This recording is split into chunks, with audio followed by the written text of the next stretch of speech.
Hi, it's me again with Corel Tips and Tricks. Another pretty cool macro from our friend Eskimo. If you wanted to know how big that star is, it is 8.3 and 8.822 wide. But if you wanted to label that for the customer with it selected, you could go create, and now you can see that it's 8.3. It's telling you. But you could also make it a little quicker, which you can't do in Corel. You could have it size all three of them. And so we have that same star. This one is, you can change the font, you can change the point size, you can make it bold or italic. And then like on this one right here, as we've learned before, you can see that the bounding box is inside the star. So if we do this star, it puts a rectangle right at the tip because I have used true size of objects.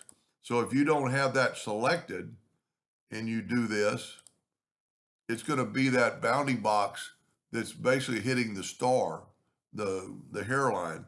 So if you're going to do something like that that's got a thick hairline, use true size of object, select it and create. And like I said, you can do the font, the font. You can change the thickness of the. He's got a lot in here. You can change the rectangle. Um, you can actually put a border.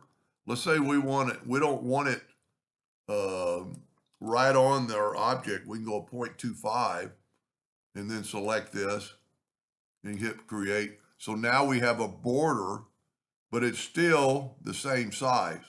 It's still 13.88 and 13.2.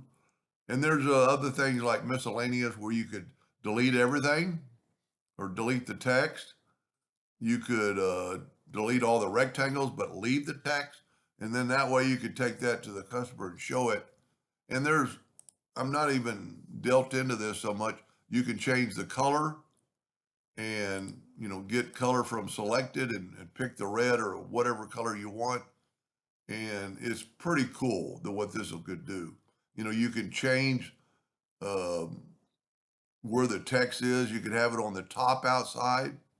And if we select this now, probably need to take the other text away. So now when we select this, it's going to put the text up top. And it's right on that line because of the border. And we could offset that.